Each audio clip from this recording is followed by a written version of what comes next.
ఈ ప్రాముఖ్యమైన విలువైన సమయంలో మరి దేవుడిచ్చిన యొక్క సమయాన్ని బట్టి, దేవుడిచ్చిన ఈ ప్రశస్తమైన విలువైన గడియని బట్టి ప్రభు యేసుక్రీస్తు నామముకే మహిమ కలుగునుగాక.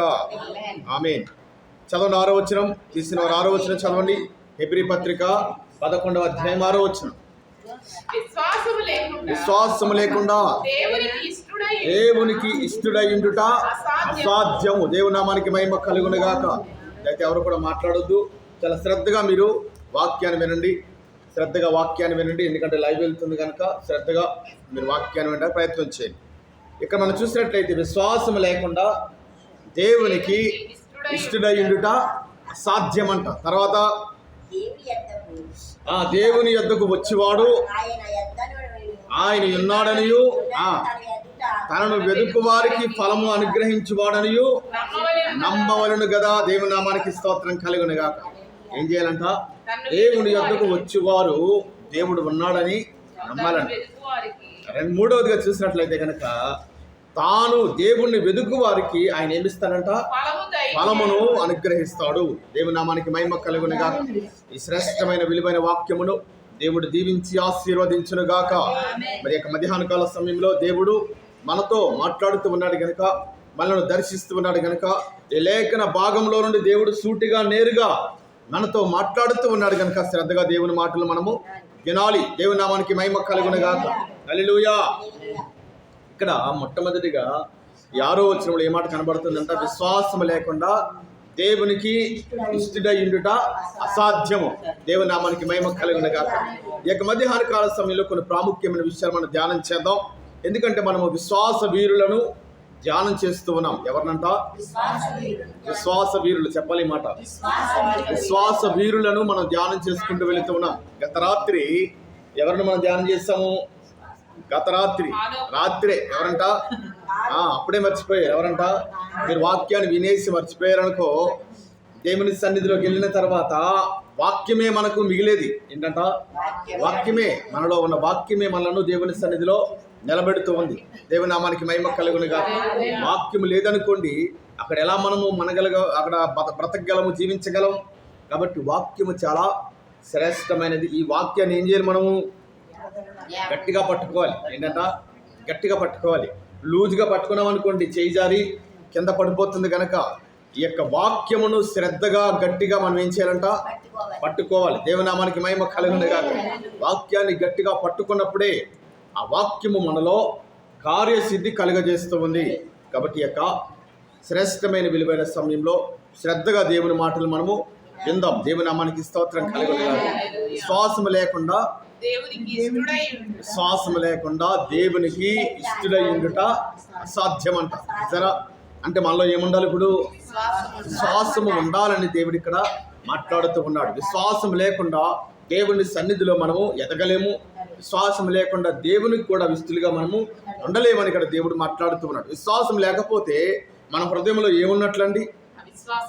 చెప్పాలి గట్టిగా. అంతే కదా. విశ్వాసం లేకపోతే కనుక మన యొక్క హృదయాన్ని, మన జీవితాన్ని అవిశ్వాసము ఏలుబడి చేస్తూ ఉంది. అవిశ్వాసము మనలో ఉందని మనం గ్రహించాలి. కాబట్టి అవిశ్వాసము కాకుండా, అపనమ్మకము కాకుండా విశ్వాసము మన జీవితంలో చెప్పాలి, ఉండాలి. దేవుని నామానికి స్తోత్రం కలుగునుగాక. విశ్వాసము ఉంటేనే మనము దేవునికి ఇష్టలుగా ఉండగలం. కాబట్టి ఆ యొక్క శ్రేష్టమైన, విలువైన, ఘనమైన విశ్వాసము మనలో ఉండేలాగా మనము ప్రయాసపడాలి. దేవుని నామానికి స్తోత్రం కలుగునుగాక. హల్లెలూయా. ఈ విశ్వాసము ఎక్కడ దొరికేది కాదు. అర్థమవుతుందండి? విశ్వాసము ఎక్కడ దొరకది. ఏ యొక్క షాపుల్లోనో, ఎక్కడ మరి చూసినట్లయితే కనుక మార్కెట్లలోనో ఎక్కడ కూడా ఇది దొరికేది కాదు. ఎక్కడ దొరుకుతుంది? దేవుని సన్నిధిలో, దేవుని వాక్యములో ఈ విశ్వాసము దొరుకుతూ ఉంది. దేవుని వాక్యాన్ని వింటేనే విశ్వాసము, వినుట వలన విశ్వాసము కలుగుతూ ఉంది. ఎవరి గురించి వినాలి? క్రీస్తుని గురించిన వార్త, క్రీస్తుని గురించిన విషయాలు, క్రీస్తుని గురించిన ఉద్దేశించిన ప్రాముఖ్యమైన లేఖనాలు మనము చదవాలి, వినాలి. అప్పుడే మనలో ఏం కలుగుతుందంట? విశ్వాసం అనేది కలుగుతూ ఉంది. కాబట్టి ఈ మధ్యాహ్న కాల సమయంలో కొన్ని శ్రేష్టమైన విషయాలు మనం ధ్యానం చేద్దాం. మరి రేపటి రాత్రి మరి ఆ యొక్క భక్తుడైనటువంటి కిందన్న భక్తుడు ఎవరంట? 6వ వచనంలో 7వ వచనంలో ఎంటర్ అవుతున్నాడు కదా. ఎవరతను? నోవాహు గురించి రేపటి దినాన మనం ధ్యానం చేయబోతున్నాం. దేవుని నామానికి మహిమ కలుగును గాక. నోవాహు యొక్క విశ్వాసం ఎలా ఉందో, నోవాహు విశ్వాసములో నుంచి అద్భుతమైన విషయాలు మరి దేవుడు మన కొరకు సిద్ధపరిచాడు కనుక అవి రేపు రాత్రి మనము వినబోతున్నాం. ఈ 6వ వచనంలో శ్రేష్టమైన విషయాలు దేవుడు మన కొరకు దాచి ఉంచాడు. ఎన్నో వచనంలో అంట? 6వ వచనం. 6వ వచనంలో దేవుడు అంటూ ఉన్నాడు కదా, మొట్టమొదటి మాట, విశ్వాసం లేకుండా మీరు నాకు ఇష్టలుగా ఉండలేరు అని దేవుడు అంటూ ఉన్నాడు. ఏంటంట? విశ్వాసం లేకుండా మీరు నాకు ఇష్టలుగా ఉండనేరరు. కాబట్టి ప్రియ దైవ జనాంగమా, దేవుని బిడ్డలారా, మీలో విశ్వాసము ఉండాలని వాక్యము ద్వారా దేవుడు మనతో మాట్లాడుతూ ఉన్నాడు. దేవుని నామానికి స్తోత్రం కలుగును గాక. మరి ఆ వాక్యము మనలో ఉన్నప్పుడే ఆ వాక్యం ఏం చేస్తుందంటే మనను విశ్వాసంలోకి నడిపిస్తుంది. చెప్తారు ఈ మాట? కాదండి, వాక్యము మనలో ఉన్నప్పుడు ఆ వాక్యమే విశ్వాసంలోకి మనలను నడిపిస్తూ ఉంది. దేవుని నామానికి స్తోత్రం కలుగును గాక. వాక్యం లేకపోతే మనలో విశ్వాసం అనేది పెరగదనమాట. అది పర్సంటేజ్గా పెరుగుతూ ఉంది. క్రమక్రమంగా విశ్వాసం అనేది పెరగాలి. విశ్వాస పరిమాణమును బట్టి దేవుడు గొప్ప కార్యాలు చేస్తాడు. ఎలాగంట? విశ్వాస పరిమాణమును బట్టి దేవుడు అద్భుతమైన కార్యాలు మన జీవితంలో జరిగిస్తాడు. అందుకనే దేవుడు ఒక పరిమాణముగా విశ్వాసాన్ని చెప్తూ ఉన్నాడు కదా. ఏంటా పరిమాణము? అది మన వంటగదిలో వాడేటువంటి ఒక ఐటమ్ అన్నమాట. అది మన కూరల్లో వేసేటువంటి, కర్రీలో వేసేటువంటి ఒక చిన్నపాటి ఏంటంటే అది ఆవగింజంత. దేవుని నామానికి స్తోత్రం కలుగును గాక. ఈ చిన్నపాటి ఆవగింజంత విశ్వాసము మనలో ఉంటే ఎంత కార్యం జరుగుతుందంట? ఒక పర్వతమే లేచి, ఓ పర్వతమా, నువ్వు అర్జెంటుగా పలానా సముద్రంలో పడాలి. ఏ సముద్రంలోనైనా అది పడుతుందంట. ఉన్నటువంటి సముద్రాల్లో, ఎలాంటి సముద్రంలోనైనా 5 మహాసముద్రాల్లో ఏ సముద్రంలో నువ్వు ఆజ్ఞాపించావో ఈ పర్వతం ఏం చేస్తుందంట? లేచి వెళ్ళిపోయి ఆ సముద్రంలో అది పడుతూ ఉంది. ఎంత విశ్వాసం ఉంటే? కేవలం ఆవగింజంత విశ్వాసం మనలో ఉన్నట్లయితే అంత అద్భుతమైన కార్యాన్ని నేను మీ పక్షంగా చేస్తానని ప్రభువారు సెలవిస్తున్న మాట అది. దేవుని నామానికి మహిమ కలుగును గాక. చూసారా? అంటే దేవుడు విశ్వాసాన్ని పరిమాణంగా చెప్తూ ఉన్నాడు. చెప్తారు ఈ మాట? పరిమాణంలో పెడుతూ ఉన్నాడు దేవుడు. ఎక్కడి నుంచి మొదలు పెట్టాడు దేవుడు? ఆవగింజ దగ్గర మొదలు పెట్టాడు విశ్వాసాన్ని. ఆవగింజ తర్వాత ఇంకా పరిమాణంలో ఉన్న గింజ ఏంటండి? ఆవగింజ కన్నా పెద్దది. ఏమన్నా మీరు ఎవరు వంటలు చేయట్లేదా? ఆవగింజ అంత పెద్దది ఏముంది? బియ్యపు గింజ ఉంది, ఏమండి కందిపప్పు ఉంది, శనగపప్పు ఉంది, ఇంకేమున్నాయంట? పల్లీలు ఉన్నాయి, వేరుశనగ గుళ్ళు ఉన్నాయి, ఇంకేమున్నాయి? ఇలా చెప్పుకుంటూ వెళ్ళినట్లయితే కనుక పరిమాణంలో పెద్దవి చాలా పెద్ద లిస్ట్ కనబడుతూ ఉంది. దేవునికి స్తోత్రం కలుగును గాక. క్రీస్తు ఎక్కడ మొదలెట్టాడు? ఆవగింజ దగ్గర మొదలుపెట్టాడు. దేవుని నామానికి మహిమ కలుగును గాక. హల్లెలూయా. మీలో ఆవగింజంత విశ్వాసం ఉంటే సరిపోతుందని దేవుడు మాట్లాడుతూ ఉన్నాడు. మరి మనలో ఆవగింజంత విశ్వాసం ఉందండి? చెప్పాలి మీరు. ఆవగింజంత విశ్వాసం మనలో ఉందా? దేవుడు మన హృదయాన్ని పరిశీలించినప్పుడు అసలు ఈ యొక్క బిడ్డల్లో ఎంత విశ్వాసం ఉంది, ఈయన భక్తుడిలో ఎంత విశ్వాసం ఉంది, ఈయన భక్తురాల్లో ఎంత విశ్వాసం ఉందోనని దేవుడు మన హృదయాన్ని పరిశోధించి చూస్తే విశ్వాస పరిమాణమును కొలత వేయడానికి ఆయన మన దగ్గరికి వచ్చినట్లయితే కనుక పరిమాణములో ఎంత పరిమాణము విశ్వాసము మనలో ఉంది అని దేవుడు వెతికినప్పుడు ఎంత పరిమాణం దొరుకుతుందండి మనలో? చెప్పాలి మీరు.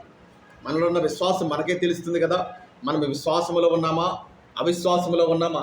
ఇంకా మనం విశ్వాసంలో ఉండకుండా సందేహంలో ఉన్నామా? దేవునికి ఖచ్చితంగా తెలుస్తూ ఉంది. అర్థమవుతుందండి. కాబట్టి మనలో ఏముండాలంట? విశ్వాసం ఉండాలి. దేవునికి స్తోత్రం కలుగును గాక. చూసారా? దేవుడు తన బిడ్డలను ప్రేమించి ఎంత పరిమాణం పెట్టాడంట? కేవలం ఆవగింజే. చూసారండి? ఆయన బిడ్డల మీద ఆయనకున్నటువంటి ప్రేమ చూసారా? ఆయన బిడ్డల మీద ఆయనకున్నటువంటి కృప చూసారా? ఆయన బిడ్డల మీద దేవునికున్న జాలి ఏ పాటిదో మనకు అర్థమవుతుంది కదా. దేవుడు మనల్ని ఎంతగా ప్రేమిస్తూ ఉన్నాడో దీన్ని బట్టి మనకు అర్థమైపోతుంది కదా. ఎంత పెట్టాడంటే పరిమాణము? కేవలం ఆవగింజే. ఈ ఆవగింజ విశ్వాసమైన మీలో ఉండడానికి ప్రయాసపడండి అని దేవుడు ఒక గొప్ప అవకాశాన్ని మనకి ఇచ్చాడండి. కానీ మనలో ఎంత ఉంది పరిమాణం? చెప్తారా? ఎంత పరిమాణము విశ్వాసము మనలో కనబడుతూ ఉంది. దేవునామానికి స్తోత్రం కలుగును గాక. మనలో కానీ విశ్వాసం లేకపోయినట్లయితే అద్భుతమైన కార్యాలు మనం చూడలేమండి. ఆశ్చర్యమైన కార్యాలు మనం మన జీవితంలో చూడలేం. కాబట్టి మనలో ఏముండాలంట? ఒక బలమైన విశ్వాసం ఉండాలి, అద్భుతమైన విశ్వాసం ఉండాలి. అందుకనే దేవుడు అంటూ ఉన్నాడు కదా, మీలో విశ్వాసం లేకపోయినట్లయితే మీరంత మాత్రము కూడా నాకు ఇష్టలుగా ఉండనేరరు అని దేవుడు ఇక్కడ మాట్లాడుతూ ఉన్నాడు. కాబట్టి దీన్ని బట్టి మనము గ్రహించవలసిన, మనము తెలుసుకోవలసిన, నేర్చుకోవలసిన విషయం ఏంటంట? విశ్వాసం మనలో ఉండాలి. చెప్తారు ఈ మాట, విశ్వాసం మనలో ఉండాలి. ఎంత ఉండాలి? కేవలం ఆవగింజంత విశ్వాసం మనలో ఉంటే అనేకమైన కార్యాలు దేవుడు మన జీవితంలో జరిగిస్తాడండి. దేవుని నామానికి స్తోత్రం కలిగిన. ఇప్పుడు ఆ విశ్వాసం ఎలా వస్తుందంటే, వినుట వలన విశ్వాసము కలుగుతూ ఉంది. ఎలా వస్తుందంట? వినుట వలన విశ్వాసం అనేది కలుగుతూ ఉంది. దేవుని వాక్యాన్ని విన్నప్పుడు, దేవుని వాక్యాన్ని చదివినప్పుడు, దేవుని వాక్యాన్ని ధ్యానించినప్పుడు, దేవుని వాక్యమును మన హృదయంలో గట్టిగా భద్రపరుచుకున్నప్పుడు దాని ద్వారా ఏం కలుగుతుందంట?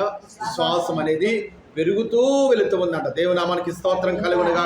కాబట్టి విశ్వాసం ఉండులాగున మనం ఎంతో జాగ్రత్తలు తీసుకోవాలి. దేవునామానికి స్తోత్రం కలుగునుగా. 6వ వచనంలో మరొక మాటగాని మనం చూసినట్లయితే దేవుడు అంటాడు కదా, ఆ యొక్క 6వ వచనంలో రెండో మాట ఏంటంటే, తన్ను వెతుకు వారికి. చూడండి, రెండో మాట ఏంటంట?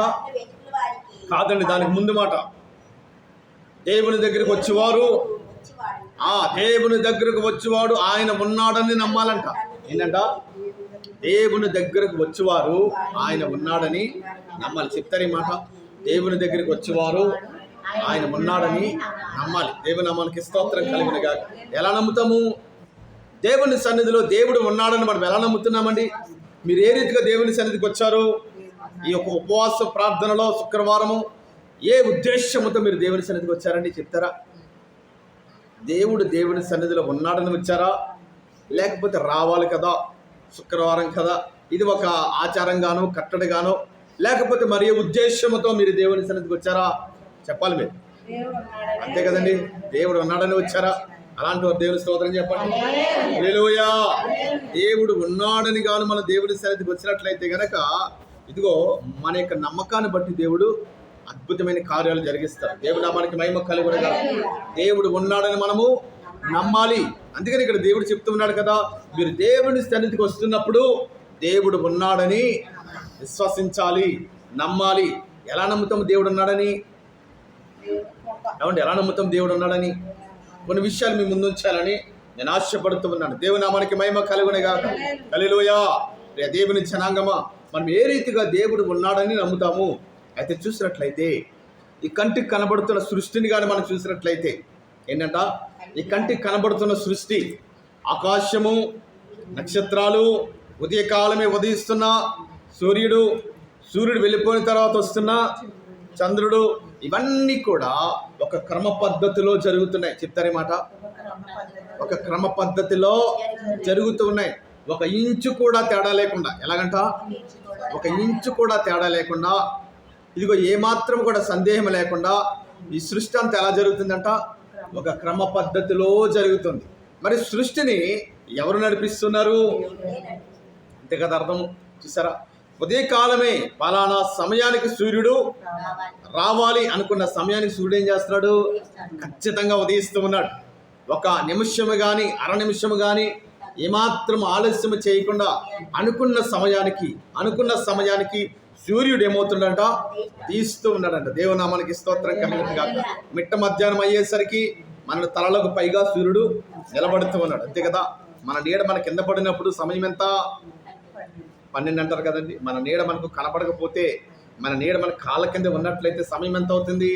కరెక్ట్గా 12 గంటల మధ్యాహ్నము అని మనం నిర్ణయిస్తాం. అదే సమయానికి సూర్యుడు 12 గంటలకు మన తలలకు పైగా వస్తారు. 6 అయ్యేసరికి కనిపిస్తాడా?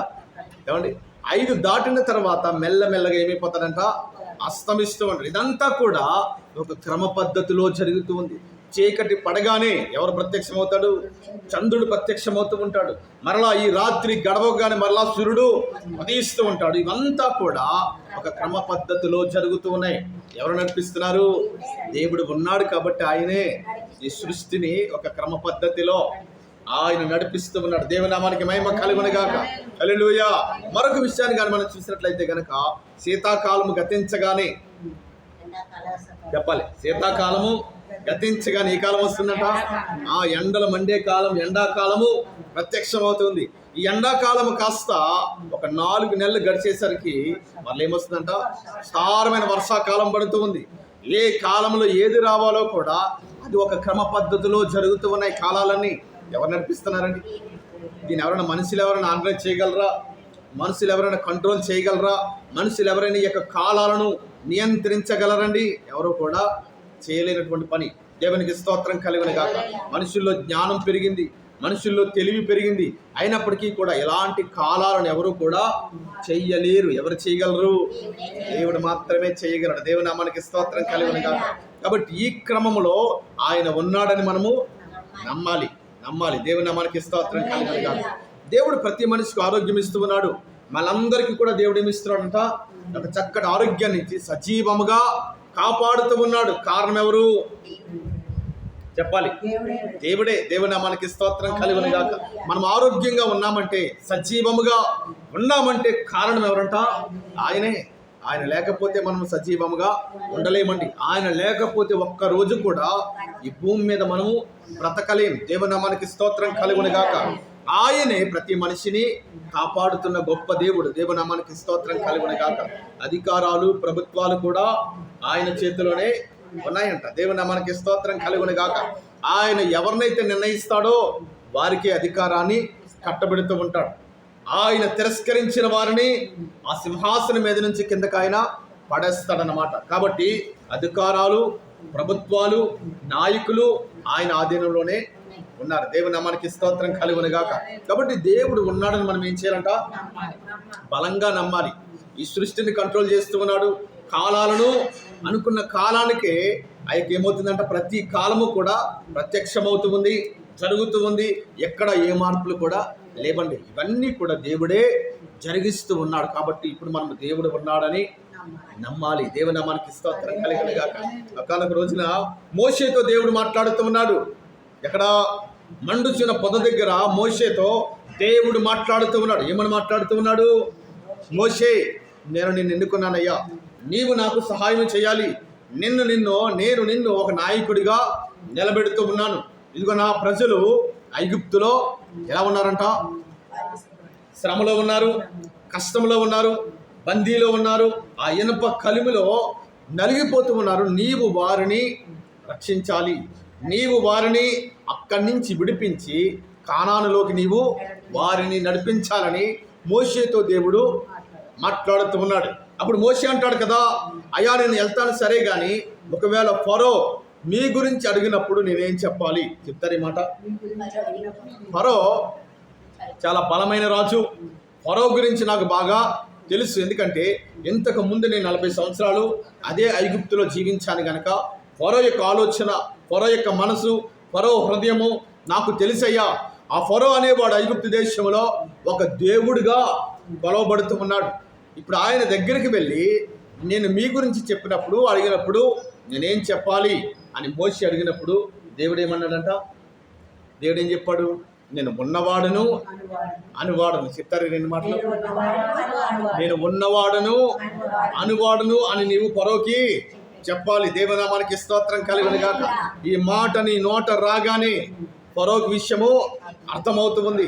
అప్పటికి కూడా నమ్మకపోయినట్లయితే గనక ఫరోను ఎలా సరి చేయాలో, ఎలా బుద్ధి చెప్పాలో, నేను ఎలా కనబరుచుకోవాలో నాకు బాగా తెలుసు అన్నట్లుగా మోషేని ఎక్కడికి పంపిస్తున్నాడు? దేవుడు ఐగుప్తులోకి పంపిస్తూ ఉన్నాడు. దేవనామానికి స్తోత్రం కలుగును గాక. తన ప్రజలైన ఇశ్రాయేలు జనాంగమును ఐగుప్తులో నుండి విడుదల చేయడానికి, ఐగుప్తులో నుండి బయటకు నడిపించడానికి ఈ యొక్క మోషే ఎవరిని పంపిస్తున్నాడు? దేవుడు మోషేను ఐగుప్తులోకి పంపిస్తూ ఉన్నాడండి. దేవునామానికి స్తోత్రం కలుగును గాక. కాబట్టి ఆయన ఐగుప్తులో 10 తెగుళ్ళ చేత తన్ను తాను కనబరుచుకున్నాడు. ఎవరి ఎదుట? ఫరో ఎదుట. దేవనామానికి స్తోత్రం కలుగును గాక. చూసారా, ఒక్కొక్క అద్భుతము జరుగుతూ ఉండగా, ఒక్కొక్క గొప్ప కార్యము జరుగుతూ ఉండగా ఫరో తన హృదయాన్ని మార్చుకున్నట్టు నడుస్తున్నాడు కానీ మరలా కఠినపరుచుకుంటూ ఉన్నాడు.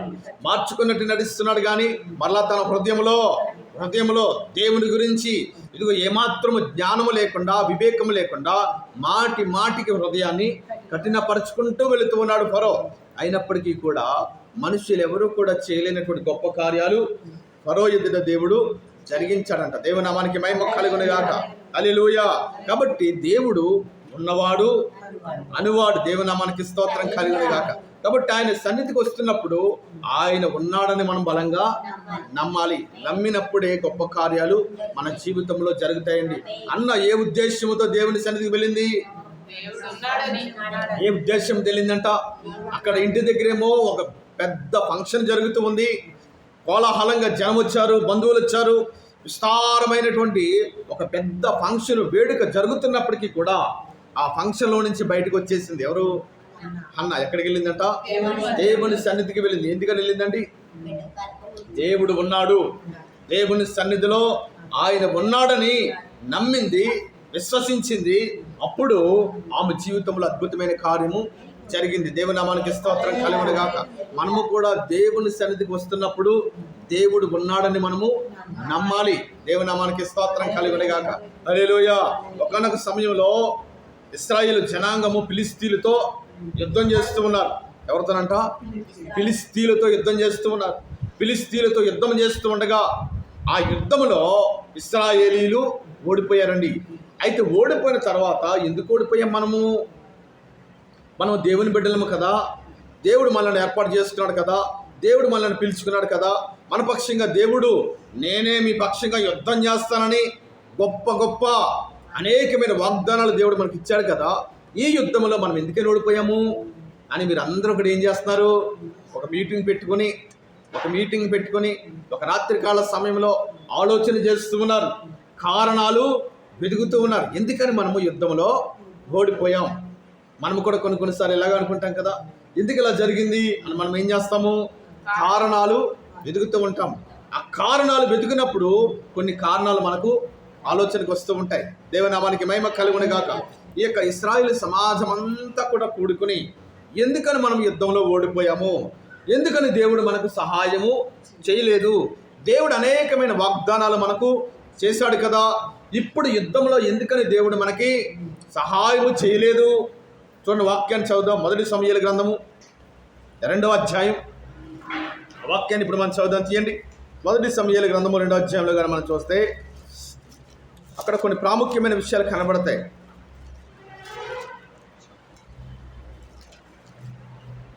సారీ, 4వ అధ్యాయం తీద్దాం.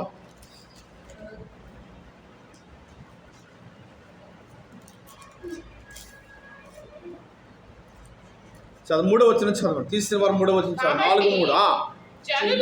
కాబట్టి జనులు పాళెములోనికి తిరిగి రాగా ఇశ్రాయేలీయుల పెద్దలు, చూడండి, ఇశ్రాయేలీల పెద్దలు యెహోవా నేడు మనలను ఫిలిష్తీయుల ముందట ఎందుకు ఓడించెను? షీలోహులోనున్న యెహోవా నిబంధన మందసమును మనము తీసుకుని మన మధ్యను ఉంచుకొందుము రండి. అది మన మధ్య ఉన్న ఎడల అది మన శత్రువుల చేతిలో నుండి మనలను రక్షించును అని ఈ పెద్దలందరూ కూడా ఒక ఆలోచనకి వచ్చారంట. చూసారా, ఇశ్రాయేలు సమాజం అంతా కూడా కూడుకుని ఏం చేస్తున్నారు? ఇప్పుడు ఎందుకని మనం ఓడిపోయాము, ఎందుకని దేవుడు యుద్ధంలో మనకి సహాయము చేయలేదు, ఎందుకని దేవుడు శత్రువుల చేతికి మనలను అప్పగించాడు? దేవుడు చెప్పాడు కదా, యుద్ధము యెహోవాదే, నేను మీ ముందర నడుస్తానని, మీ పక్షంగా యుద్ధంలో జయాన్ని అనుగ్రహిస్తానని దేవుడు చెప్పాడు కదా మనతో. ఎందుకని ఓడించాడు దేవుడు? ఎందుకని శత్రువుల చేతులకు మనలను అప్పగించాడు అన్నటువంటి కారణాలు వారు వెతుకుతున్నప్పుడు వారికి ఒక విషయము అర్థమైంది. ఏంటి ఆ విషయము? చెప్పండి, ఏంటి ఆ విషయము? పెద్దలందరికీ కలిగిన ఆలోచన ఏంటంట, ఈసారి మనం యుద్ధానికి వెళదాము, రెండోసారి యుద్ధానికి వెళుతున్నప్పుడు మనము దేవుని మందసాన్ని కూడా యుద్ధ రంగంలోకి తీసుకెళ్ళిపోదాం, యుద్ధ భూమిలోకి తీసుకెళ్ళిపోదాం. దేవుని మందసం ఎక్కడ ఉండాలండి? ఎక్కడ ఉండాలి దేవుని మందసము? వెనకాల కనబడుతుంది కదా శిలువ కింద. ఆ మందసము దేవుని సన్నిధిలోనే ఉండాలి. ఎలాగంట? దేవుని సన్నిధిలోనే ఉండాలి. అది పరిశుద్ధమైనది, పవిత్రమైనది. దాని మీద దేవుని యొక్క మహిమ ఆవరించబడి ఉంటూ ఉంది. కాబట్టి దేవుని సన్నిధి అక్కడ ఉంటూ ఉంది గనక ఆ మందసాన్ని ఎవరు పడితే వారు ముట్టుకోకూడదు. ఏంటంట ఉజ్జా అనేటువంటి భక్తుడు ఏం చేశాడు, మందసము బండి మీద నుంచి పడిపోతుందని కుడి చేయి అడ్డుపెట్టి ఏం చేశారు, పట్టుకుందారని చెయ్యి చాచి పట్టుకొనగా వెంటనే దేవుని ఉగ్రత అతని మీదకి దిగి వచ్చింది కదా. ఇక్కడ చూసినట్లయితే కనుక వీరేం చేస్తున్నారు, ఇశ్రాయేలు సమాజం అంతా కూడా మనం యుద్ధంలో ఓడిపోతున్నాం కనుక దేవుని యొక్క మందస్సము మనతో పాటుగా యుద్ధంలోకి తీసుకెళ్తే, మనతో పాటుగా యుద్ధ రంగంలో కానీ దాని ఒక ప్రశస్తమైన ఒక గుడారం వేసి ఆ యొక్క గుడారంలో దేవుని మందసాన్ని పెట్టి అప్పుడు మనం ఏం చేద్దాము, యుద్ధం చేద్దాం. ఖచ్చితంగా దేవుడు యుద్ధంలో మనకి జయాన్ని అనుగ్రహిస్తాడు. మీరు భావించి ఆ మందసాన్ని పట్టుకుని ఇప్పుడు ఎక్కడికెళ్ళారంట, దేవుని యొక్క యుద్ధ రంగంలోకి వెళ్ళిపోయారు, యుద్ధ భూమిలోకి వెళ్ళిపోయారు. ఇప్పుడు యుద్ధము ప్రారంభమవుతూ ఉంది. దేవుని నామానికి స్తోత్రం కలుగును గాక. అయితే మీరు మోసుకొస్తున్నారు కదా బాక్సు, అది వారు చూశారంట. ఎవరాళ్ళు, ఫిలిష్తీయులు చూశారు. ఇదేంటి, ఇంతకుముందు యుద్ధానికి వచ్చినప్పుడు ఇలాంటి వస్తువు మీరు తీసుకురాలేదు కదా, వారు ఆ ఆయుధాలు పట్టుకుని యుద్ధానికి వచ్చారు కదా, ఇప్పుడేంటి వారు ఒక బాక్సును మోసుకొస్తూ ఉన్నారు. ఆ బాక్సు తలతల మెరిసిపోతూ ఉంది. ఆ బాక్సు చూస్తే చాలా బంగారముతో, మేలిమి బంగారముతో చేయబడిన విధంగా ఉంది కదా, ఎందుకని బాక్స్ మీరు తీసుకొస్తున్నారు, అసలు ఇంతకు ఆ బాక్సులో ఏముంది అని వారు ఆరా తీశారంట. దేవుని నామానికి స్తోత్రం కలుగును గాక. ఆరా తీసినప్పుడు అందులో ఆ బాక్స్ గురించి తెలిసిన వారు కొంతమంది ఆ రాజుతో చెప్పారంట. ఏమని, అయ్యా అది మందస్సమయ్యా, ఇశ్రాయేలు సమాజమును ఇశ్రాయేలు జనాంగమును నడిపించిన దేవుడు ఆ యొక్క మందస్సములో నివసిస్తూ ఉన్నాడు. ఆ మందస్సం మీద దేవుని మహిమ ఆవరించబడుతూ ఉంది. ఆ మందస్సము ఎక్కడుంటే అక్కడ వారికి జయము అని చెప్పగా ఒక్కసారిగా శత్రువుల యొక్క గుండెల్లో రైలు పరిగెడుతూ ఉన్నాయి, కేకలు వేస్తూ ఉన్నారు, అరుస్తూ ఉన్నారు. అయ్యో మనల్ని ఎవరు విడిపిస్తారు, ఇశ్రాయేలు యొక్క దేవుడు వారితో కలిసి యుద్ధంలోకి వచ్చేసాడు కదా అన్నట్లు వారు ఏం చేస్తారు, ఇప్పుడు భయపడిపోతూ ఉన్నారంట. దేవుని నామానికి మహిమ కలుగును గాక. అప్పుడు ఆ రాజు వాళ్ళందరినీ కూడా ధైర్యపరిచి, మీరేమాత్రము కూడా భయపడొద్దు, ఇంతకు ముందు మీరు ఎలా యుద్ధం చేశారో అదే ఉత్సాహంతో మీరు ఈ రెండవసారి కూడా యుద్ధము చేయండి అన్నట్లుగా వారు బలపరిచి ఇప్పుడు యుద్ధం ప్రారంభమైపోయిందండి. యుద్ధం జరుగుతూ ఉంది. అలా ఇశ్రాయేలు జనాంగము ఓడిపోయారు. ఏమైపోయారంట, ఎందుకని ఓడిపోయారండి, మందస్సం ఉంది కదా. మందస్సం ఉన్నప్పటికీ కూడా దేవుడు ఎందుకని కాపాడలేదు చూసారా. మందస్సం ఉన్నప్పటికీ కూడా దేవుడు ఇశ్రాయేలు జనాంగమును కాపాడలేదండి, యుద్ధంలో జయాన్ని ఇవ్వలేదు. ఇప్పుడు రెండోసారి ఏం జరిగిందో తెలుసా, యుద్ధంలో చాలా మంది చనిపోయారు. ఆ యుద్ధంలో ఎదుర్కోలేక చాలా మంది పారిపోయారు. పారిపోయి ఏం చేశారంటే మందసాన్ని అక్కడే విడిచిపెట్టేశారు. ఇప్పుడు శత్రువులు ఏం చేశారో తెలుసా, ఆ మందసాన్ని పట్టుకుని వారి దేశంలోకి వెళ్ళిపోయారు. దేవునికి స్తోత్రం కలుగును గాక. ఇప్పుడు ఆ దేశంలోకి వెళ్ళిపోయి వారికి ఒక దైవం ఉంది కదా గుడి, ఆ గుడిలో ఈ మందసాన్ని పెట్టారంట. దేవుని నామానికి స్తోత్రం కలుగును గాక. పెట్టినప్పుడు ఆ గుడిలో మందసాన్ని పెట్టినప్పుడు తెల్లారు వచ్చి చూసేసరికి ఆ గుడిలో ఉన్న విగ్రహాలన్నీ కూడా మొండెము వరకు నరకబడ్డాయి. ఏమయ్యాంట, మొండెము వరకు నరకబడి బోల్రాగా కింద పడిపోయాయి. ఎవరో నరికినట్లుగా ఉన్నాయి. పెట్టిన విగ్రహాలన్నీ కూడా, గుడిలో ఉన్న విగ్రహాలన్నీ కూడా ఏంటంటే మొండెము వరకు నరకబడి బోర్లో పడిపోయి ఉండేసరికి ఫిలిష్తీయులకు ఒక్కసారిగా ఆశ్చర్యం కలిగింది. ఇదేంటయ్యా, ఇది ఎప్పుడు జరగలేదు కదా, ఇది ఏకశిలా విగ్రహము కదా, ఎవరు కూడా దీన్ని పగలగొట్టలేరే, మనం ఎంతో కొన్ని సంవత్సరాలు ప్రయాసపడి వీటిని మనం చెక్కించాము కదయ్యా, నైపుణ్యము కలిగిన వారిని తీసుకొచ్చి ఒకే ఆ రాతిలో నుంచి చెక్కినటువంటి ఈ యొక్క బలమైన విగ్రహాలు ఎవరు పగలగొట్టారు. ఈ గుడి ముందు మన కట్టుదిట్టమైన గేట్లు ఉన్నాయి కదా, ఎవరు కూడా లోపలికి వచ్చేటువంటి ప్రసక్తి లేదే. ఒకవేళ ఈ యొక్క ఈ రాతిని పగలగొడుతూ ఉన్నప్పుడు విస్తారమైన శబ్దము కూడా వస్తుంది కదా అన్నప్పటికీ ఆ వారికి తర్వాత ఒకటి అర్థమైందంట, ఈ మందస్సములో ఉన్న దేవుడి పనే ఇది. చూసారా, ఏమర్థమైందంట, ఈ మందస్సములో ఉన్న దేవుని పనే ఇది. ఇది దేవుడు తప్పించి మనుషులు ఎవరు కూడా చేయలేరు. దేవునికి స్తోత్రం కలుగును గాక. అంటే దీనిలో దేవుని యొక్క మహిమ నిలిచి ఉందని వారు గ్రహించారంట. గ్రహించి మళ్ళా రెండో రోజు అయ్యేసరికి ఆ దేశంలో ఉన్న వారందరి శరీరాల మీద విపరీతమైన గడ్డలు వచ్చేసాయంట. విపరీతమైన గడ్డలు. సరే, దేశంలో ఉన్న వారందరి మీద గడ్డలు వచ్చేసరికి వారికి ఇంకా ఆశ్చర్యం కలుగుతుంది. ఇలాంటి వ్యాధి ఇప్పటి వరకు మన దేశంలో లేదు. ఇలాంటి వ్యాధి ఎప్పుడు మనం చూడలేదు. ఇది భయంకరంగా కనబడుతుంది. వ్యాధి అందరికీ వచ్చింది. వ్యాధి రాజులు మొదలుకొని సామాన్యుల వరకు అందరికీ కూడా ఆ వ్యాధి చేత బాధపడుతూ ఉన్నారంట.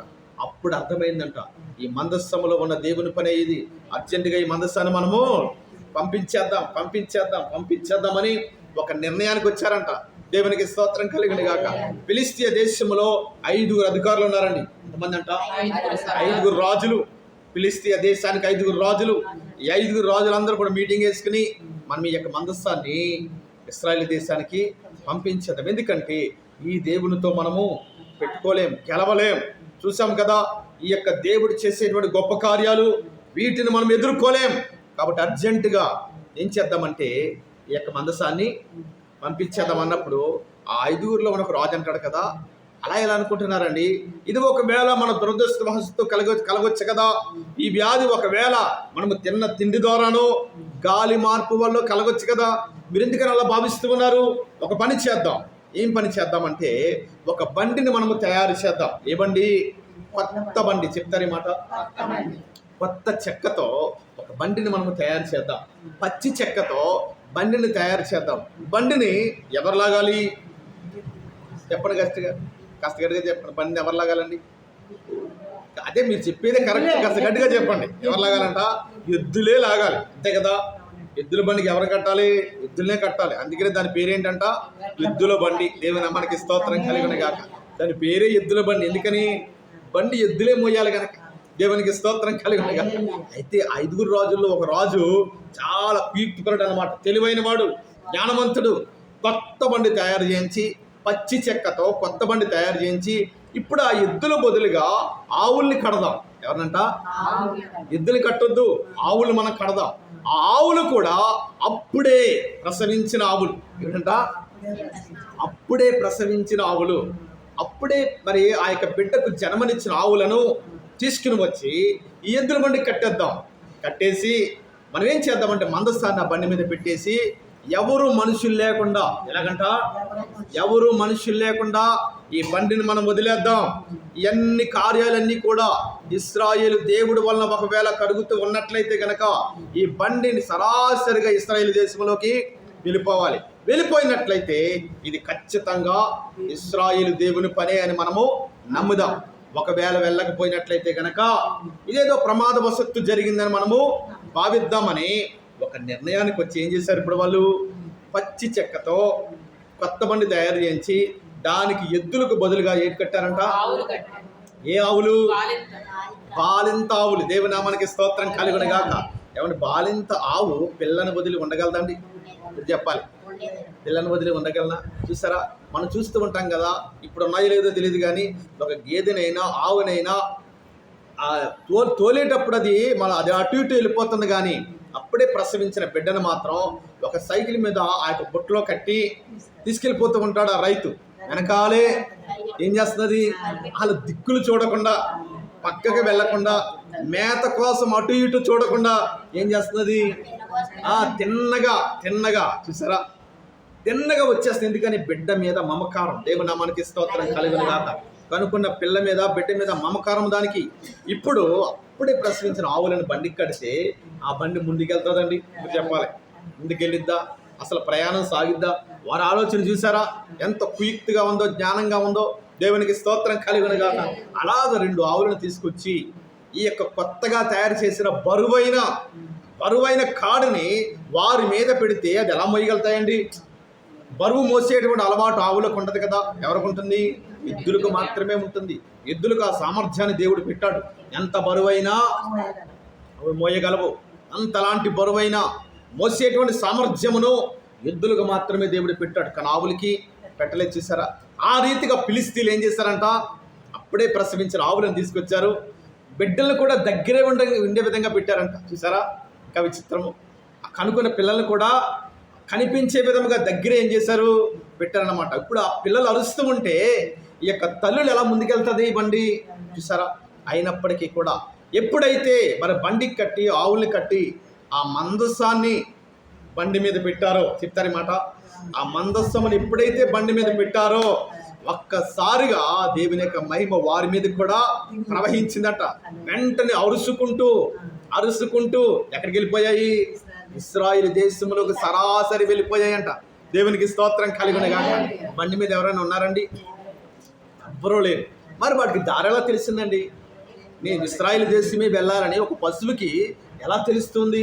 ఇంతకు ముందెప్పుడు కూడా ఆ ఆవులు ఫిలిష్తీయ దేశంలో నుండి ఇశ్రాయేలు దేశం ఎప్పుడు కూడా వెళ్ళలేదు కదా. తెలియని ప్రాంతము, కొత్త ప్రాంతము, ఎప్పుడూ కూడా అటువైపుగా మేతకు కూడా వెళ్ళనటువంటి ప్రాంతాలు కదా. మరి ఆవులకు ఎలా తెలిసిందండి ఇశ్రాయేలు దేశము వెళ్ళాలని? దేవుని నామానికి మహిమ కలుగును గాక. ఆ బండి మీద ఎవరున్నారంట? దేవుని మందస్సం. దేవుని నామానికి స్తోత్రం కలుగును గాక. ఆ యొక్క పశువులకు దేవుడు ఏమిచ్చాడంట? వివేకం ఇచ్చాడు, జ్ఞానం ఇచ్చాడు. వెళ్ళవలసిన మార్గము కూడా దేవుడే బయలుపరిచాడంట. దేవుని నామానికి మహిమ కలుగును గాక. ఆయన మహిమ చేత ఆ ఆవులను నింపి ఏం చేశాడు? సరాసరి ఎక్కడికి వెళ్ళాయంట? ఇశ్రాయేలు దేశంలోకి. దేవుని నామానికి స్తోత్రం కలుగును గాక. వెనకాల ఎవరు వెంబడించారో తెలుసా? ఫిలిష్తీయులు వెంబడించుకుంటూ వెళ్ళారంట. ఏం చేశారంట? అసలు ఎక్కడికి వెళ్తాయి ఈ బండి, ఎక్కడికి వెళుతుంది, అసలు ఈ ప్రయాణం ముందుకు సాగుద్దా అన్నట్లుగా వారు కూడా వెంబడించారు. కానీ చూసారా, ఎప్పుడైతే ఇశ్రాయేలు దేశం వెళ్ళిపోయాయో అప్పుడు వారు భావించారంట, ఏంటది? నిజముగా దేవుడు ఉన్నాడు. దేవుని నామానికి స్తోత్రం కలుగును గాక. ఖచ్చితంగా దేవుడు తన సన్నిధిలో ఉన్నాడండి. దేవుని నామానికి మహిమ కలుగును గాక. హల్లెలూయా. చూసారా, ఎందుకని వారికి మరి ఆ యొక్క యుద్ధంలో అపజయం వచ్చిందంటే, వారు కేవలం మందసాన్ని తీసుకెళ్లారు, కానీ ఆ మందస్సములో ఉన్న దేవునికి తమ హృదయంలో స్థానం లేదు. చూసారా, ఆ మందస్సములో ఉన్న దేవునికి వారి హృదయంలో స్థానం లేదు. కాబట్టి ఆ యొక్క యుద్ధంలో వారు ఓడిపోయారండి. చూసారా, కాబట్టి దేవుని సన్నిధికి మనం వస్తున్నప్పుడు ఆయన ఉన్నాడని మనము నమ్మాలి. దేవుని నామానికి మహిమ కలుగును గాక. 3వ మాట చదవండి. త్వరగా వాక్యాన్ని మనం ధ్యానం చేద్దాం. దేవుని వెతుకువారు అన్న మాట కనబడుతుంది. ఆ మాట చదవండి. హెబ్రీ పత్రిక, తన్ను వెతుకు వారికి ఫలము దయచేయువాడనియు నమ్మవలెను. దేవునామానికి స్తోత్రం కలుగును గాక. దేవుని మనం ఎందుకు వెతుకుతామండి? చెప్పాలి మీరు. దేవుని మనం ఎందుకు ఎదుగుతాము? మనకి ఏదో ఒక ఫలము కలగాలి, అంతే కదండి. ఏదో ఒక ఫలం అంటే అర్థం ఏంటి? మనం అనుకున్న కోరిక, మన హృదయంలో ఉన్న వాంఛ, మనకు జరగవలసిన కార్యం, ఇవన్నీ కూడా ఫలాలే. దేవునికి స్తోత్రం కలుగును గాక. దేవుని దగ్గరికి మనం ఎందుకు వెళుతూ ఉంటామంటే, ఆయన దగ్గర నుంచి మనకి ఏదో ఒక ఫలము కావాలి, మన ఆశ తీరాలి, మన కోరిక నెరవేర్చబడాలి. మన హృదయంలో, మన కుటుంబంలో ఏలుబడి చేస్తున్న కొన్ని రకాల సమస్యలు తొలగిపోవాలనే కదా దేవుని మనం వస్తూ ఉంటాం కదండి. కాబట్టి ఇక్కడ చూడండి, దేవుణ్ణి వెతికే క్రమంలో ఆయన ఫలమిచ్చువాడని మనం ఏం చేయాలంట? నమ్మాలంట. దేవుని నామానికి స్తోత్రం కలుగును గాక. అయితే దేవుడు నిశ్చయముగా ఫలాలిచ్చే దేవుడు. చెప్తారు ఈ మాట. ఆయన ఖచ్చితంగా నిశ్చయముగా ఆయన సన్నిధికి వచ్చిన వారందరికీ కూడా ఏమిస్తాడంట? ఫలాలిచ్చే దేవుడు. అయితే మనలో ఉండవలసింది ఏంటో తెలుసా? నమ్మకము. చెప్తారు ఈ మాట. నమ్మకము ఖచ్చితంగా మన హృదయంలో ఉండాలి. నమ్మకము ఉన్నప్పుడే కార్యాలు జరుగుతాయి. నమ్మకము ఉన్నప్పుడే ఫలాలు మనకు అనుగ్రహించబడతాయి. నమ్మకము ఉన్నప్పుడే దేవుడు మనలను దర్శిస్తాడు. దేవుని నామానికి మహిమ కలుగును గాక. నమ్మకము లేకుండా, విశ్వాసము లేకుండా దేవుని దగ్గర నుంచి కార్యాలు మనం పొందలేం. కాబట్టి దేవుని సన్నిధికి వస్తున్నప్పుడు, దేవుని వెతుకుతున్నప్పుడు ఆయన ఫలమిచ్చువాడని మనము నిశ్చయముగా నమ్మాలంట. దేవుని నామానికి మహిమ కలుగును గాక. హల్లెలూయా. చదువుదాం కొన్ని వాక్యాలు. యోబు గ్రంథము చూడండి, 18వ అధ్యాయం. యోబు గ్రంథము 18వ అధ్యాయము 2వ వచనం చదవండి.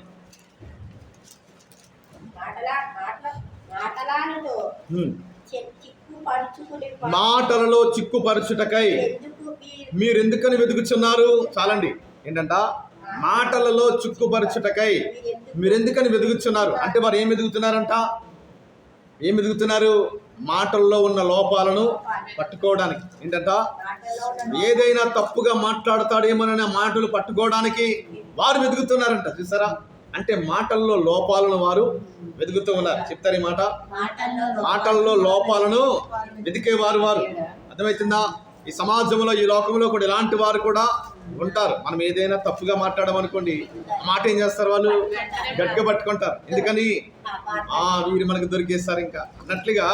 ఆ మాటను బట్టి మనల్ని సాధించడానికి, ఆ మాటను బట్టి మన మీద నిందలు వేయడానికి, విమర్శలు గురిపించడానికి మనల్ని ఒక ఆట ఆడుకోవడానికి ఏం చేస్తారు వాళ్ళు?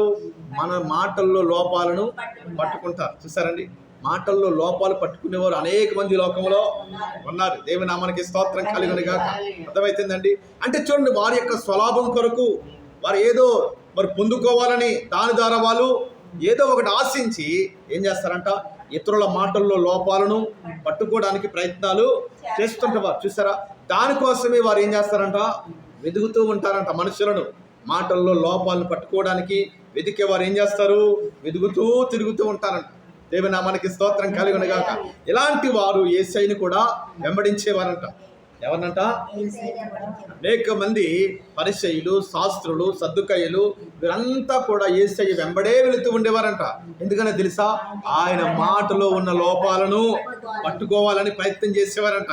కానీ ఆయన ఏనాడు కూడా ఆయన యొక్క మరి జీవిత కాలంలో 33.5 సంవత్సరాల కాలంలో ఒక్క మాటలో కూడా లోపాన్ని వారు పట్టుకోలేకపోయారు. దేవుని నామానికి స్తోత్రం కలుగును గాక. గంటలు గంటలు మాట్లాడినప్పుడు, రోజులు మాట్లాడినప్పుడు ఆయన ఏ మాటలో కూడా లోపం లేకుండా ఆయన మాట్లాడిన మాటలన్నీ కూడా పరిశుద్ధమైన మాటలు. దేవుని నామానికి మహిమ కలుగును గాక.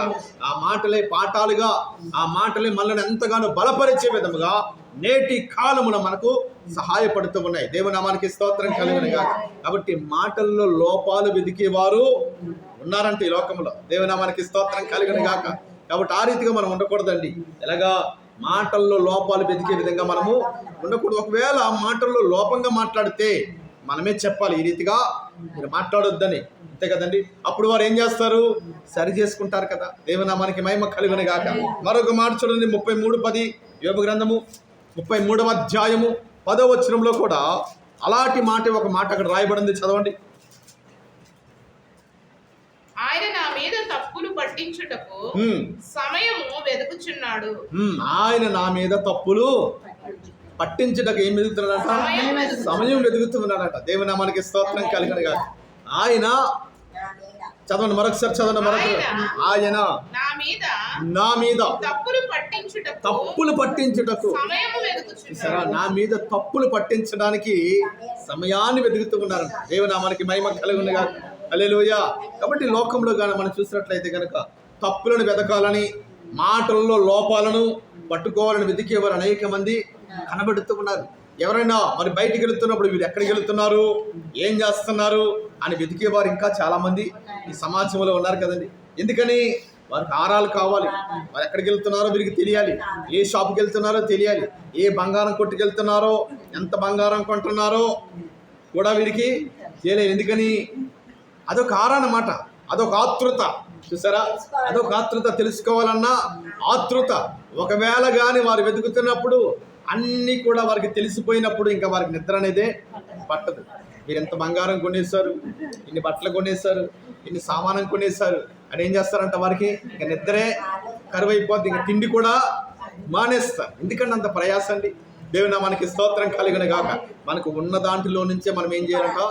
సంతోషించడం నేర్చుకోవాలి. దేవుని నామానికి మహిమ కలుగును గాక. దేవుడు ప్రతి ఒక్కరిని కూడా దీవిస్తాడండి.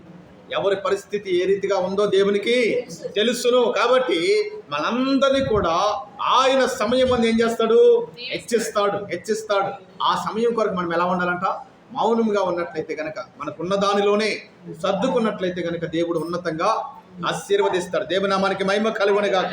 అయితే మనం ఇంతకి దేన్ని వెతకాలి? చదవండి. కీర్తనల గ్రంథం 69వ కీర్తన 32వ వచనం. 69వ కీర్తన 32వ వచనం చదవండి. బాధపడువారు దాన్ని చూచి సంతోషించుదురు. దేవుని వెదకువారులారా మీ ప్రాణము తెప్పరిల్లును గాక. దేవుని నామానికి స్తోత్రం కలుగును గాక. ఎవరైతే దేవుని వెతుకుతారో వారి ప్రాణమంట తెప్పరిల్లుతూ ఉందంట. దేవుని నామానికి స్తోత్రం కలుగును గాక. మన ప్రాణము ఎప్పుడు తల్లాడిపోతుందండి? మన ప్రాణము ఎప్పుడు తల్లాడుతూ ఉంది? మన ప్రాణము ఎప్పుడు దుఃఖిస్తూ ఉంది? మన ప్రాణం ఎప్పుడు ఇదిగో మరి ఆందోళన కలవరముతో రేగిపోతూ ఉంది? చెప్తారా? మన ప్రాణం ఎప్పుడు అల్లాడుతూ ఉంది? ఎప్పుడు ఆందోళన కలుగుతూ ఉంది, భయం కలుగుతూ ఉంది? ఏదైనా జరగరానిది జరిగినప్పుడు మన ప్రాణం ఏమైపోతుందంట? అల్లాడిపోతూ ఉందన్నమాట. ఆందోళన చెందుతూ ఉంటాం, భయపడుతూ ఉంటాం, కలవరపడుతూ ఉంటాం. ఎందుకంటే జరగరాని కార్యాలు జరిగాయి కనుక అది మన శరీరంలో కావచ్చు, మన గృహంలో కావచ్చు, మన బిడ్డల జీవితంలో కావచ్చు, మనము పనిచేస్తున్న వ్యాపారమో ఉద్యోగమో ఏది చేస్తున్నామో అక్కడ ఏదైనా జరగరాని జరిగితే మనకేం కలుగుతుందంట? నెమ్మది అనేదే ఉండదు, సంతోషం అనేదే ఉండదు, ఆనందం అనేదే ఉండదు.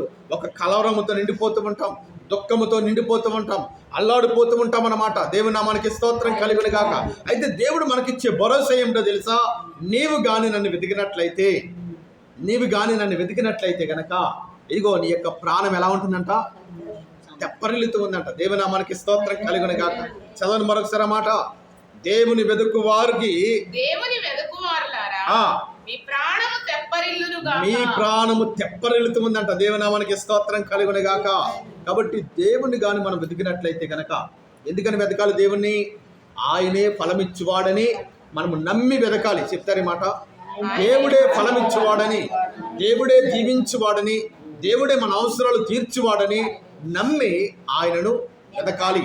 ఈ వెతికే క్రమంలో దేవుడు అంటున్నాడు కదా, మీరు గాని నన్ను వెతికినట్లయితే మీ ప్రాణము తెప్పరిల్లుతూ ఉంది. అంటే సమాధానంతో, నెమ్మదితో నేను మిమ్మల్ని ఆదరిస్తానని దేవుడు ఇక్కడ మాట్లాడుతూ ఉన్నాడు. దేవునామానికి స్తోత్రం కలుగును గాక. మరొక మాట చదువు, 105వ కీర్తన 3వ చరణం. 105వ కీర్తన 3వ వచనంలో ఆయన పరిశుద్ధ నామమును బట్టి అతిశయించుడి, యెహోవాను వెదుకువారు హృదయమందు సంతోషించుదురుగాక. దేవునామానికి మహిమ కలుగును గాక. ఇంకా డైరెక్ట్ గా దేవుడు ఇక్కడ మాట్లాడుతూ ఉన్నాడండి. యెహోవాను వెతుకువారు అంటే దేవుని వెతుకువారు హృదయంలో ఏముంటుందంట? సంతోషం, హృదయంలో ఆనందం. దేవునికి స్తోత్రం కలుగును గాక. మన హృదయంలో దుఃఖం ఉన్నప్పుడు ముఖమంతా ఎలా కనబడుతుంది? ఏమండి, హృదయంలో దుఃఖం ఉంటే ముఖంలో తెలిసిపోతుంది కదా. హృదయంలో వేదన ఉంటే మన ముఖంలో తెలిసిపోతూ ఉంది. హృదయంలో చెప్పలేని బాధ ఉన్నట్లయితే మన ముఖమంతా ఎలా కనబడుతుంది? దుఃఖముగా కనబడుతూ ఉంది, నీరసంగా కనబడుతూ ఉంది, బాధగా కనబడుతూ ఉంది. సంతోషం అనేది ముఖంలో కనబడదు. ఎందుకని? హృదయమంతా వేదన ఉంది, హృదయమంతా దుఃఖం ఉంది, హృదయమంతా చెప్పలేని బాధ ఉన్నప్పుడు మన ముఖం ఎలా ఉంటుందంట? అదే రీతిగానే కనబడుతూ ఉంది. దేవునికి స్తోత్రం కలుగును గాక. ఇక్కడ దేవుడు అంటూ ఉన్నాడు కదా, మీరు నన్ను వెతికినట్లయితే కనుక మీ హృదయంలో ఉన్న వేదనంతా తొలగించి, మీ హృదయంలో ఉన్న బాధంతా తీసివేసి మీకు ఒక గొప్ప సంతోషం నేను అనుగ్రహిస్తాను. దేవునామానికి మహిమ కలుగును గాక. హల్లెలూయా. ఈ లోకంలో ఉన్న ప్రతి మనిషి కూడా అనుకునే విషయం ఏంటో తెలుసా? నేను సంతోషంగా ఉండాలి. చెప్తారు ఈ మాట. ప్రతి ఒక్కరూ కూడా ఈ ప్రపంచంలో ఏ దేశంకి వెళ్ళినప్పటికీ కూడా నేను సంతోషంగా ఉండాలి అని ప్రతి మనిషి అనుకుంటాడు. కానీ నేను దుఃఖంలో ఉండాలి, నేను రోజు ఏడుస్తూ ఉండాలి, నా జీవితం దరిద్రంగా ఉండాలి అని అనుకుంటారు ఎవరైనా? ఎవరు కూడా అనుకోరు. ఎలా ఉండాలనుకుంటారంట? నేను సంతోషంగా ఉండాలి, నా కుటుంబం సంతోషంగా ఉండాలి, నా బిడ్డలు సంతోషంగా ఉండాలి, నా ఉద్యోగము వ్యాపారాలు సంతోషంగా లాభదాయకంగా ఉండాలని ప్రతి ఒక్కరూ ఆలోచించే విషయం ఏంటిది? దేవునికి స్తోత్రం కలుగును గాక. అయితే సంతోషం ఎక్కడి నుంచి వస్తుంది? దేవుని దగ్గర నుంచి వచ్చే సంతోషమే స్థిరమైన సంతోషం. దేవుని నామానికి మహిమ కలుగును గాక.